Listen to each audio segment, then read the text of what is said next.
Muy buenos días, amigos, hermanos y radioyentes de este canal, de esta cadena que tanto edifica, ¿verdad? Y como es Radio Solidaria.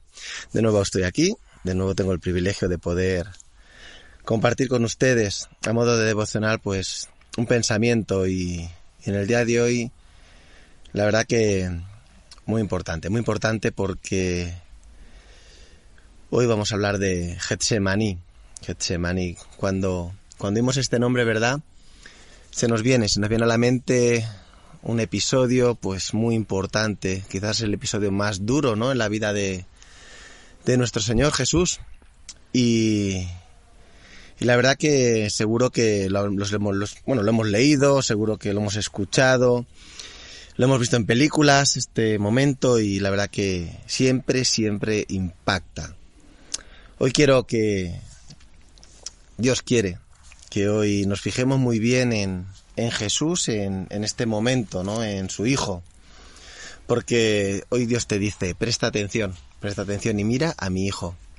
Y nos repite, en el que tengo complacencia. La verdad, todo empezó cuando Dios, pues, en el bautismo de Jesús, ¿no? Pues habló, apareció, estuvo ahí presente y le dijo, este es mi Hijo en el que tengo complacencia, ¿no? Y vemos como hasta en Getsemaní el Padre pues podía decir lo mismo, tener complacencia, ¿no? Y quería centrarme en ello, ¿no? Porque ¿qué es lo que hace Jesús? ¿Qué es lo que hace Jesús para que el Padre esté complacido?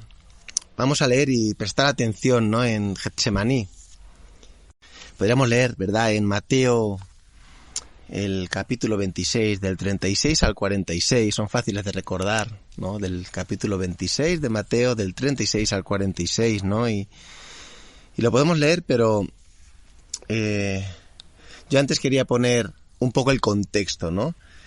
Jesús había cenado con sus discípulos y, bueno, todos sabemos por las fotos o por lo que tenemos, ¿no? A nivel tradicional, ¿no? De tradición, la idea, ¿no? De que esa cena, conocida como la última cena, pues fue una cena en la que, bueno, si vemos cuadros de Leonardo da Vinci, ¿no? Podemos ver, parece que están haciéndose un selfie, ¿no? Parece que se han puesto a alguien a hacerle una foto, ¿no? En modo retrato o modo estudio, ¿no? Y realmente no fue así, fue una cena tensa. Fue una tensa, no es como una cena tensa, no fue como los cuadros o la idea que pudiéramos tener, porque en esa cena Jesús descubre a Judas como el que lo iba a entregar. Eso debería ser algo incómodo, ¿no? También le dice a Pedro que lo va a negar. Incluso le dice a sus discípulos que lo van a abandonar. O sea, iba a pasar la peor noche de su vida Jesús en la tierra y él estaba cenando con los que le iban primero a traicionar, luego a negar y luego a abandonar. Por lo tanto, no es una cena cómoda, es una cena tensa. La noche empezó difícil, ¿no? Como quizás muchos de nuestros días o situaciones de nuestra vida, ¿no? En que parece que todo va de mal en peor, ¿no? Podemos sentirnos un poquito identificados, aunque bueno, salvando las distancias, ¿verdad? Iba a ser la noche más difícil de toda la vida de Jesús. Y es necesario centrarse en esto. Y me gustaría que nos pusiéramos en la piel. Decimos que amamos a Jesús, pues sé un poco empático y ponte en su lugar, imagina la situación, siente cómo sentiría él. Y Jesús lo dice muy claro, en el versículo 38, dice, entonces Jesús les dijo, mi alma está muy triste hasta la muerte, quedaos aquí y velad conmigo. Y es que era cierto, Jesús sentía que se moría, sentía tristeza, sentía aflicción. De hecho, sabemos que llegó a sudar sangre y quiero hacer un detalle en esto, hacer un paréntesis.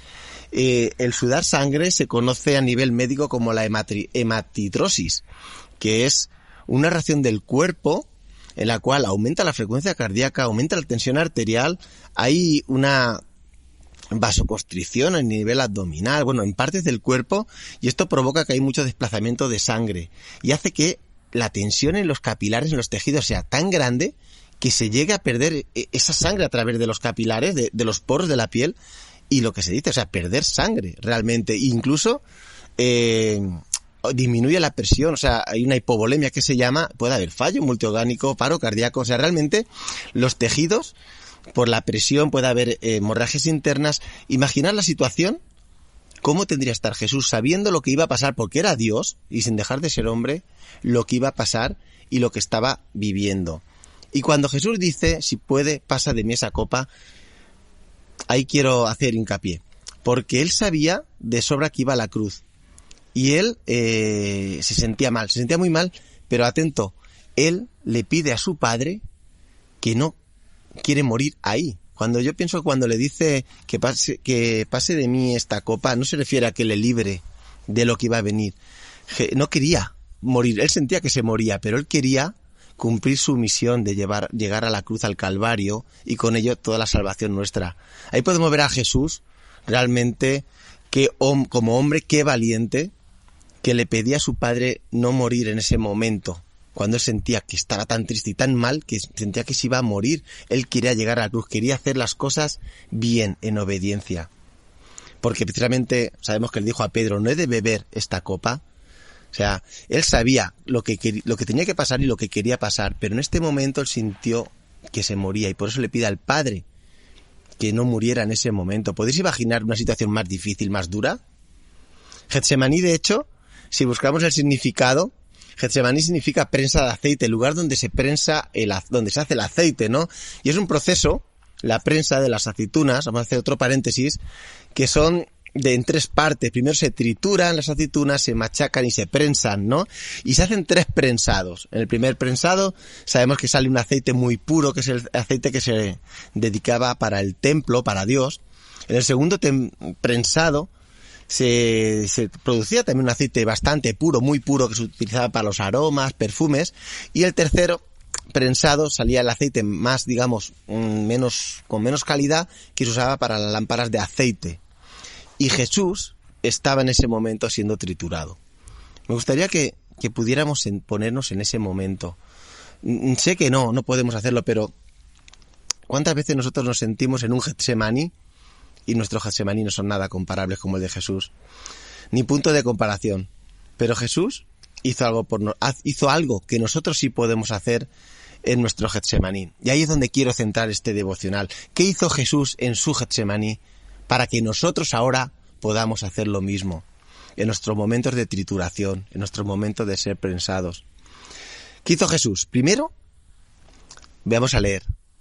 En el versículo 39 dice, yendo un poco adelante, se postró sobre su rostro orando y diciendo, Padre mío, si es posible, pase de mí esta copa, pero no sea como yo quiero, sino como tú.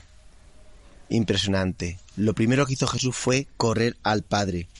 No le faltó tiempo para ir al Padre. De hecho, no es extraño, porque la prioridad de Jesús en su vida fue su relación, precisamente, su comunión con el Padre. Siempre la intimidad con su Padre. Todo el éxito, entre comillas, vamos a llamarlo así, de su ministerio, del ministerio de Jesús, fue por su relación con su Padre. Sus discípulos no le pidieron que les enseñase a hacer milagros, no. Ellos le pidieron a Jesús que les enseñase a orar, porque es lo que veían en él constantemente. Veían a Jesús hablar con su Padre y veían que pasaban cosas. Por eso los discípulos le pedían que les enseñase a orar, a hablar con su Padre. De la misma manera, tu Padre, Dios, está contigo toda la vida, todas las temporadas de tu vida, en las buenas, en las malas, cuando estás siendo triturado, prensado. Por eso piensa, ¿a quién acudimos en primera instancia cuando algo nos pasa? En tus momentos difíciles. Porque unos se deprimen y no quieren hablar con nadie, se encierran. Otros empiezan a chismear, a criticar.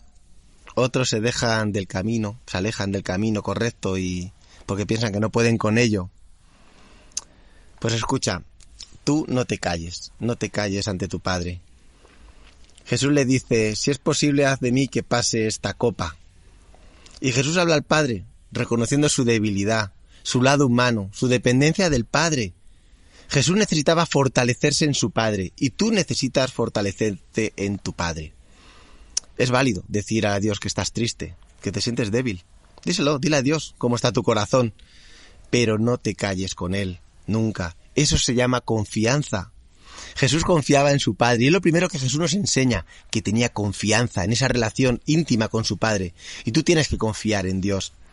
Tú tienes un Padre que te ama. Escucha, en Romanos 8:15 nos dice, pues no habéis recibido el espíritu de esclavitud, para estar otra vez en temor, sino que habéis recibido el Espíritu de adopción por el cual clamamos Abba Padre. Ahí está. Dios es tu Padre. Somos adoptados por Él. Por lo tanto, confía en Él. Búscalo en primera instancia. Luego Jesús, ¿qué hizo en segunda instancia? Mostró fortaleza en el temor de Dios. Porque Jesús dijo, si puede ser que pase de mí esta copa, pero luego la segunda parte es impresionante, dice, pero no se haga mi voluntad, sino la tuya. Jesús en medio de su Getsemaní, en medio de su trituración, en su prensado, tuvo temor de Dios. Qué bonito cómo Jesús combina la confianza y el temor de Dios, todo combinado. Se predica mucho de que Dios te ama y que confíes en Él, pero se predica menos del temor de Dios, ¿verdad? Jesús, aun siendo Dios mismo, tuvo temor de Dios, tuvo respeto, reverencia. Escúchame, el temor de Dios no es tener miedo a Dios, es tener miedo a vivir sin Dios. Hebreos 5:7 dice, y Cristo en los días de su carne, está hablando en este momento en su humanidad, ofreciendo ruegos y súplicas con gran clamor y lágrimas, está hablando de Getsemaní, de este momento, al que le podía librar de la muerte, a su Padre. Dice, fue oído a causa de su temor reverente. Dios le oyó su oración y le permitió llegar a la cruz. Gloria a Dios y para bendición de todos nosotros, ¿verdad? Y con ello cumplir su misión. Dios le oyó, pero le dio. ¿Por qué? Lo leemos en Hebreos 5:7. Dios oyó la oración de Jesús porque por su temor reverente. En todo momento respetó y amó a su Padre. Confianza y temor de Dios. ¿Sabes por qué se pierde la confianza en Dios?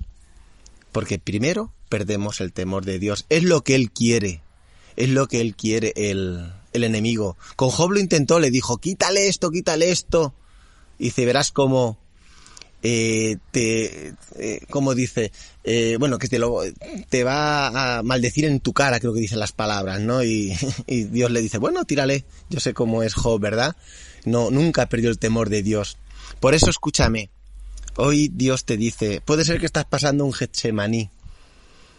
Cuando empiecen los momentos difíciles, no abandones la fe. Muchos abandonan la fe, la iglesia, pierden el temor de Dios y eso es lo que nunca tú debes perder. No importa lo que estás viviendo, ama a Dios y vive para Él, porque vale la pena, hermano. En el Salmo 25:14 dice, la comunión íntima con Jehová, la comunión íntima, la confianza, es con los que le temen y a ellos hará conocer su pacto. Este mensaje va hoy para ti, para mí. No sé qué momento estarás pasando, no sé si acabas de pasar tu Getsemaní, si estás en medio de tu Getsemaní o mañana viene tu Getsemaní. Pero aprendamos de Jesús, aprende de Jesús. Primero acude al Padre, en todo momento, porque Él está ahí, Abba Padre. Y después, no pierdas el temor de Dios, no temas hasta el final, porque sabemos que Dios está al control de todo. Por eso, hermano, quiero dejarte este mensaje. No importa lo que estés viviendo, lo que vayas a vivir. Ama a Dios por encima de todo y vive para Él, porque, como Jesús bien sabía, vale la pena. Que Dios te bendiga.